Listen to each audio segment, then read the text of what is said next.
अब इस बैटल के बारे में जब भी मैं सोचता हूँ थोड़ा सा कंफ्यूजन तो क्रिएट होता है मेरे दिमाग में, प्लस ये सोचना भी काफी इंटरेस्टिंग है। बाकी हानमा वर्सेस जैक हानमा। अब रिसेंट टाइम में जैक हानमा है जो काफी ज्यादा बदला है और इसी वजह से ये काफी बड़ा क्वेश्चन आता है कि क्या वो अपने छोटे भाई बाकी हानमा को हरा सकता। अब जैक की हाइट अब काफी ज्यादा लंबी हो चुकी है सर्जरीज के बाद, और गौडो यानी उसकी काटने वाली जो टेक्निक है वो भी ताकतवर हो चुकी, उसकी पूरी बॉडी मॉडिफाई हो चुकी और उसका फाइटिंग स्टाइल भी काफी अनप्रेडिक्टेबल हो चुका। तो अब इन दोनों की लड़ाई होगी तो कौन जीतेगा। सो माय नेम इज दिनेक्टर और इस वीडियो के अंदर मैं बात करने वाला हूं बाकी वर्सेस जैक हानमा। तो चलो शुरू करते हैं। अब देखो करंट वर्जन्स की बात करने से पहले हम इनके पास्ट वर्जन्स को कंपेयर कर लेते हैं थोड़ा। बाकी और जैक है जो दोनों के दोनों है भाई हैं और दोनों बेटे हैं यूजिरो हानमा के, विच मींस हानमा ब्लड लाइन से तो ये हैं तो एक नॉर्मल इंसान से ज्यादा ताकतवर है। अगर मैं बाकी की बात करूं तो बाकी ने काफी सालों तक ट्रेनिंग करी है और वो काफी अडेप्टेबल फाइटर है। सिचुएशंस को देख के वो समझ के लड़ाई करता और साथ में वो एक टेक्निक पे भी नहीं टिका रहता, वो सारी चीजों का कॉम्बिनेशन यूज करता। Karate, jujutsu, street fighting, speed, prediction, demon back, लेकिन उसका सबसे खतरनाक वेपन ही अडेप्टेबिलिटी है। On the other hand Jack का बिल्कुल अलग ही रूट है। जैक है जो डेस्परेटली चाहता है कि वो यूजिरो के लेवल को पार करे और अपने पापा को हरा दे, और वो खाली नेचुरल टैलेंट पे रिलाई नहीं करता, वो सर्जरीज भी करवाता, केमिकल एनहांसमेंट भी करता एंड इवेंचुअली उसने गोडो टेक्निक को है इजाद करा है जो कि पूरी की पूरी टेक्निक बेस्ड है बस काटने पे। अब देखो इन दोनों भाइयों की लड़ाई हुई थी मैक्सिमम टूर्नामेंट के दौरान और जैक के पास फिजिकल एडवांटेज था क्योंकि उसकी बॉडी बहुत बड़ी थी, उसकी स्ट्रेंथ भी काफी ज्यादा डरावनी थी,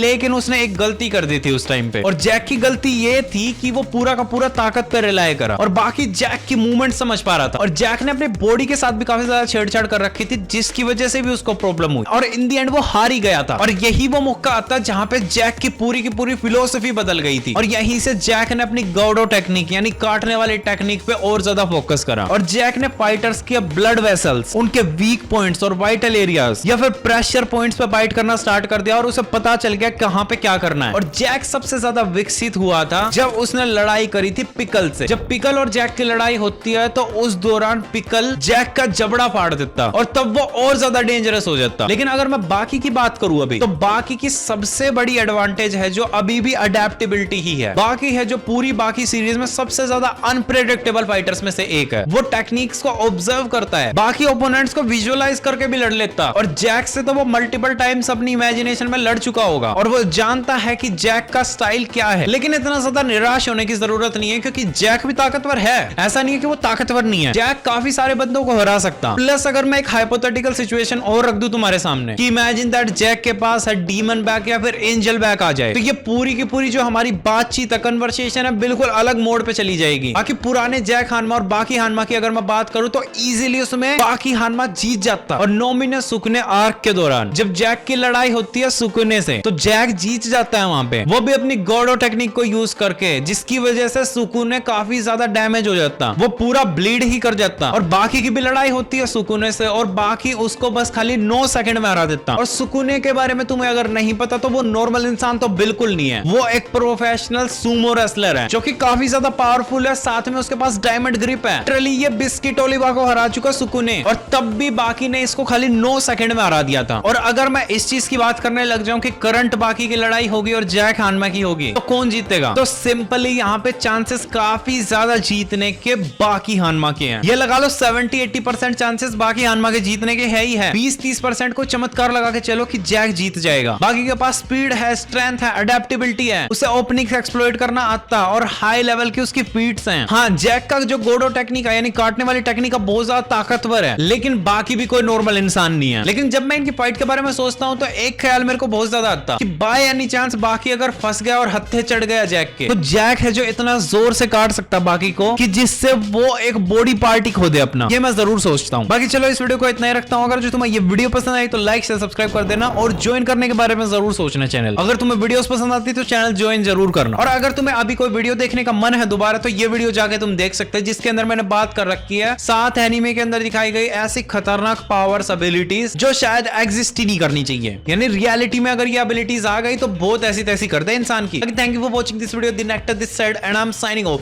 बाय बाय।